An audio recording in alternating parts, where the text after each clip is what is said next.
guys, how you going? Thanks so much for tuning in for this week's episode of The Catch Up. Today we are going to be talking all about cover letters.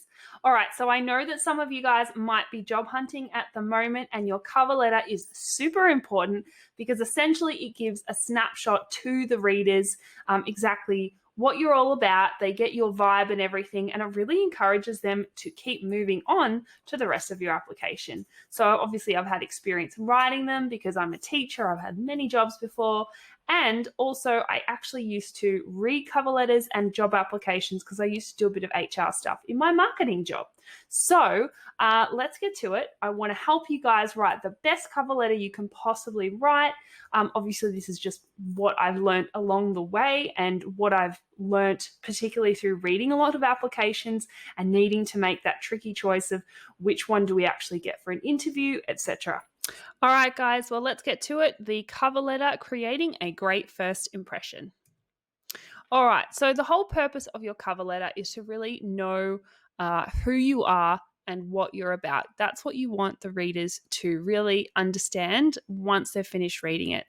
Who you are and why you're applying for their school, what your vibe is, like how passionate you are about your job as a teacher. You can really, really understand that when you read a cover letter because you can read between the lines and it's all about how they've actually written it, how that person and candidate has written it.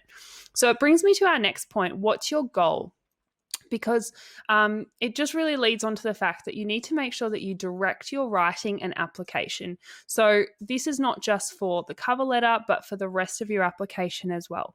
Really be specific. There's such a big difference. Now, I haven't seen lots of job applications for teaching, but even in marketing, when I was part of the HR team and I did go through applications, the process is still the same.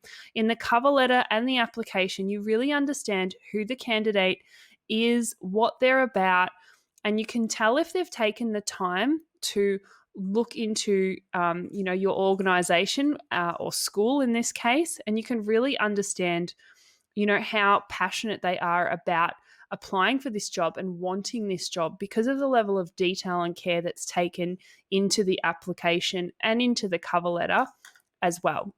So let's look at the next point about researching the school. For your cover letter, make sure that you have included a bit of a connection and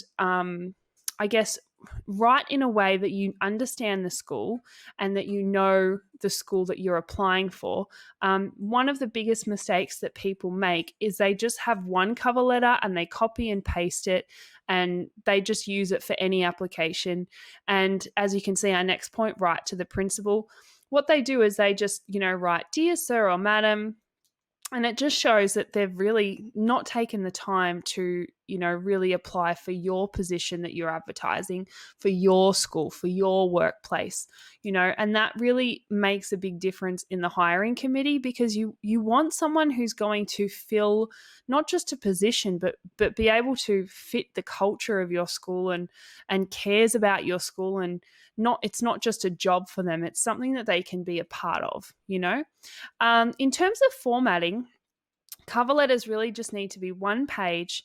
Make sure that you look at how to differentiate it between other applications because you have to think in the teaching world, there's always going to be, you could have upwards of 100 applications that, the people need to look through who are on the hiring committee. So it all starts with the cover letter. Now, I can tell you guys from my experience, there was one application, there were about 60 different jobs in the marketing department.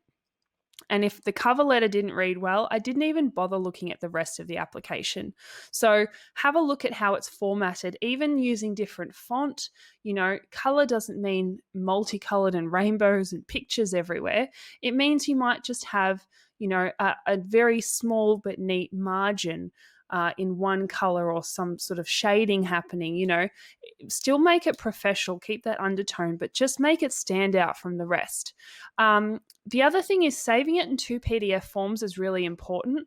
You need to save it. It's always, you don't need to, but it's really handy to have one PDF, which is just your cover letter, and then one PDF, which is your cover letter attached to your application and key selection criteria. Some schools will just ask for cover letters to be submitted in one attachment, and then another attachment the rest of your application, because they might just get all the cover letters and then narrow it down from the cover letters and then look at the rest. So saving it in 2 forms is really a good idea. Don't pop any photos or birth dates on there. It's not about that. They really want to understand who you are. And honestly, once they've read your application, once they've read your cover letter, and then they look at your application and your key selection criteria, they're going to have all the information they need, and they will then obviously get you in for an interview, and they'll understand a bit more about you through there. But it's really not about what you look like, how old you are, etc. As we've already said, make sure you do have a professional undertone. Make sure your email, your contact email is professional. Don't have ilovebubbles@hotmail.com. Have something which is super professional. You can have your personal one, but just don't pop that on the applications. And make sure you do have all your full contact details, because every school you apply for will want to contact applicants in different ways. Last of all, for this slide, just be yourself. Don't fake it. It's really important that you are true to who you are and honest. Anything in your application can definitely be talked about in the interview. And once you're hired, it's such a close working environment. You really build amazing and wonderful friendships, and they really become your second family when you're working at a school. I know mine is, and I just love it. And I love all the people I work with. So you can't possibly fake anything. You just need to make sure that you're true to who you are, and people will love you for not just your passion for teaching, but for who you are as well. And that will show them how you'll fit into their culture and, all the different things that their school is about too. So let's get to the nitty gritty. So writing in paragraphs really helps with a cover letter. So once you download the summary, you'll have a look, but I've got them in different percentages. So your intro so your first paragraph and your fourth are about 10% of the writing that you're going to have in your cover letter. Okay.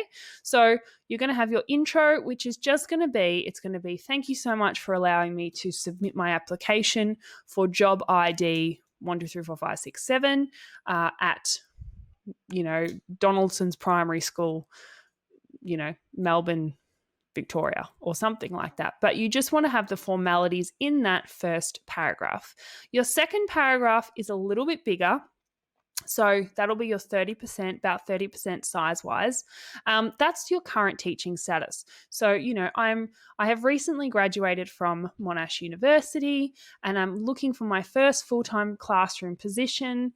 I have been at this school and this school for placement, and I've really enjoyed it, and blah, blah, blah, blah, blah. So that's really where you're at right now, and a little bit more about yourself. Paragraph 3 is your main paragraph. That's at about 50%, and that is where you really show the hiring committee your connection to their school. This is where the research comes in. So what you want to do is say, look at their programs. You might want to mention their programs. If they've got a great STEM program and you love that sort of stuff, pop that in there. If you love performing arts, or maybe you majored in physical education at school, pop that connection in there because they've got a great sports program or they have lots of events throughout the year.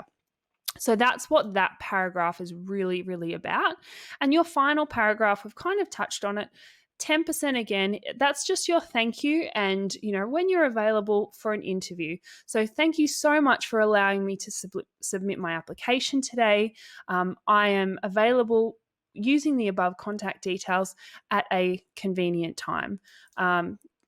Pretty much super simple, nothing huge and long-winded, but your main paragraphs 2 and 3, those are the real kickers. That's where you need to be succinct. Make sure your size of your font isn't like size 18 with double spacing. Have your single spacing and have a really decent size font, so you might have a size 12 font, size 11 font. I probably wouldn't vary from those, because you really want to make sure you communicate those different elements to the hiring committee, not the applicants, because you're the applicant. Anyway, that's probably the best and the easiest way to write a cover letter, is to just go into those paragraphs and use those paragraphs. And just remember that no application and cover letter or interview is a waste. Every time you write one, it can really help others. From my experience in writing them, and not just writing them, but reading them, I really wanted to share this with you guys and just to help you along your way. So nothing is a waste. And every time you do one, it refines you, and it helps to grow you, and just help you along your teaching journey. So many times will come up where you'll probably need to apply for a teaching job, and you'll need to do key selection criteria, revamp your CV, you'll have to tweak your cover letter as well. So just be confident in yourself, be confident in your abilities, and just remember that no application, interview, or cover letter is a waste. Okay. And as I said, just really be confident and true to yourself, because that's the most important thing. And if you do that, no matter what happens, if a door closes, another one will definitely open. There are so many examples of that. I know so many people who haven't got a job at a school that they've wanted, but then, they end up finding this great position somewhere else. So, just be really confident in yourself. And I hope this has really helped you guys. Don't forget to download the PDF summary if you just want a bit of expansion on all these points, and I wish you all the best. Well, I hope that helped you guys in understanding how to write the best cover letter possible. Don't forget to download our special PDF on our website in the videos section. I'm going to have it linked for you, so you've got a summary of all of these little types of things that we've gone through today. And don't forget to subscribe to our channel just down below. Have an awesome, awesome rest of the day, and thanks so much. Remember, be positive, be you, and just have fun, because if you do that, that'll be the most amazing thing. And whoever's interviewing you and whoever's reading your application will really understand just how passionate you are about teaching, and understand who you are and why you want to work at that particular school or in that particular job. So have an awesome rest of the day. Thanks so much for catching up from one teacher to another. Bye.